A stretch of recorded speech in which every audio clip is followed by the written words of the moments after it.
Hi there and welcome to the Thin Places podcast. Please make sure to subscribe and like the podcast if you're watching on YouTube, and feel free to check out the Thin Places blog at malcolmduncan.org. We've also put a link to the podcast in the description. Does COVID-19 get the last word? Is this the thing that's going to wipe us all out? Is this an indication that the end of the world is coming? That's a question that lots of people are asking.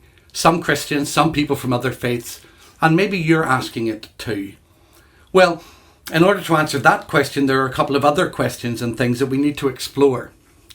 First of all, from a Christian perspective, the only person that gets the last word is God. We are told in the Bible repeatedly that God sees and knows all things, and that in the end he will put all things right.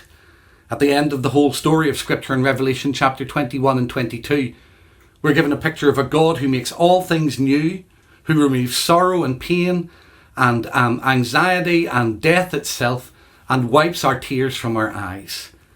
The great and all-powerful God reaches out his hand in tenderness and touches the eye, the most delicate organ of the human body, and removes our sorrow and our pain. That's where the last word on the COVID-19 crisis will come, when God puts all things right and wipes all tears away. But underneath that question, there are other questions. There are those that are atheists that say, for example, COVID-19 is just a happenstance. Like Richard Dawkins, it's a consequence of a whole series of inconceivable and unconnected coincidences, and we just have to live with it. That might be an answer which is intellectually helpful for some, but for me it raises more questions than providing answers. What about the hopelessness of it then? What about the despair of it? What about good that might come out of it? It doesn't explain human kindness and compassion and mercy and all of the things that we really think about and that make us human. Our relationships, our friendships, our love, our hopes for the future, our comfort, our need to make sense of the world. Then what about people of faith? Well, there are those in other faiths that might argue that COVID-19 is some kind of universal vengeance on a world gone wrong, that it is karma. The problem with that is that it breeds a deep sense of insecurity, a deep sense of passivity on behalf of those who watch. If this is karma, if we deserve this, then why should we get ourselves involved in trying to make it better? If we're trying to make it better, are we not just going to perpetuate the sense of dread and gloom? And then there are those within the Christian faith. Some will argue that COVID-19 is God's judgment, that it's evidence of the last days, that we are in the last time and God is pouring out his judgment on an angry world. They'll point to a story in the Old Testament, for example, when God sends plagues upon the people of Egypt in order to set the Jewish people, the Hebrew people, free. I have a problem with that because in the story of the plagues, God explicitly explains what he is going to do. He takes responsibility for it and he names himself. It's clear, I am doing this. But in this situation, there is no indication at all that God has said, I am doing this. There's no verse that we can point to. There's no word from God that says, I have given the world COVID-19 to punish it. Instead, let's reflect for a moment on two stories in the New Testament. The first is in Luke chapter 13, where Jesus tells the story of an incident at the temple where he's speaking at the time. It's the first 4 verses, where there was an accident and the building at the temple and had some kind of crisis happen and people died. And Jesus says, do you think that somehow proves that they were morally worse than you? And he says, no, it doesn't. And he goes on to tell the story of a tower that collapsed near a pool in Jerusalem called the Pool of Siloam, where 18 people died. And Jesus says, don't assume that happened because of something that they did.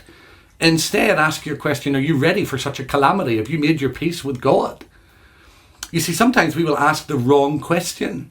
So to say, did God send COVID-19 is a valid question, but I'm not sure it's the right one.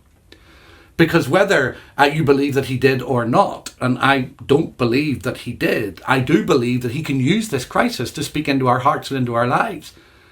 And that this crisis precipitates a deeper question in us, and that is, are we right with God? Have we settled our fate with him? Are we at peace with him? Are we ready to die? The second story in the Gospels is the story of the death and the resuscitation or resurrection of a man called Lazarus, Jesus' friend. He lives in Bethany, and Jesus delays going to Bethany to Lazarus and his two sisters, Mary and Martha, when he hears that he is ill. As a result, Lazarus dies. And when he gets there, Martha and Mary, Lazarus' sisters, are angry at Jesus. And Martha, first of all, says to him, Jesus, if you had been here, my brother would not have died. And Jesus says, your brother will live again.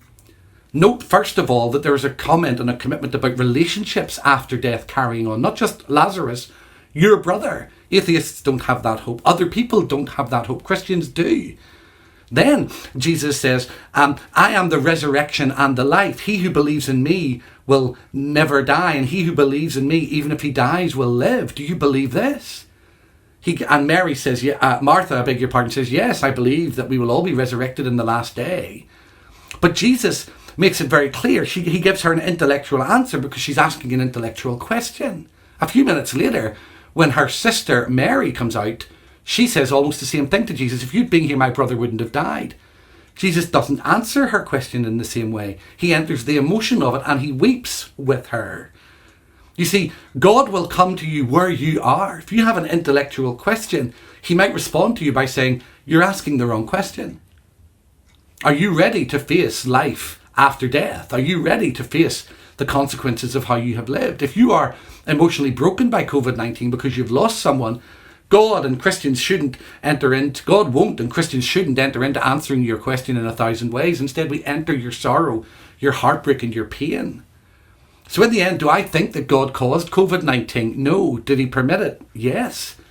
Why? Well, I don't know. But I know that we can ask ourselves a question as a result of this pandemic. Are we ready to die? Are we ready to meet our Maker? Have we considered our own vulnerability, our own mortality? And have we considered the God question? You see, sometimes natural disasters, sometimes pandemics, sometimes things that we can't explain provoke deeper questions. And I think the pandemic is provoking a deeper question, a set of deeper questions. Do you realize your own mortality? Probably. Do you sense your vulnerability? Almost certainly. Are you ready to meet God, your Maker? I don't know. But I know that God is ready to meet you and offers us life and grace through Jesus Christ. There's another story that I want to reflect on and just leave with you very briefly. In the Old Testament, a man called Joseph is abandoned by his family, and 30 years after everything goes wrong in his life, he is reunited. And in Genesis chapter 50, verse 20, he says this, when he is reunited with his brothers, what you intended for harm, God has used for good. Can the COVID-19 crisis be used for good? Yes. Human kindness can be shown, compassion can be shown, solidarity can be shown, but above all, you and I can think about our vulnerability, our mortality, and whether or not we are ready to meet with God. And God offers us hope, grace, and mercy through his Son, Jesus Christ, who doesn't explain suffering. He enters it and explores it and endures it with us. Does COVID-19 get the last word? No, God always gets the last word. But in your last moments, are you and I ready to meet with him? That's a question we have to consider.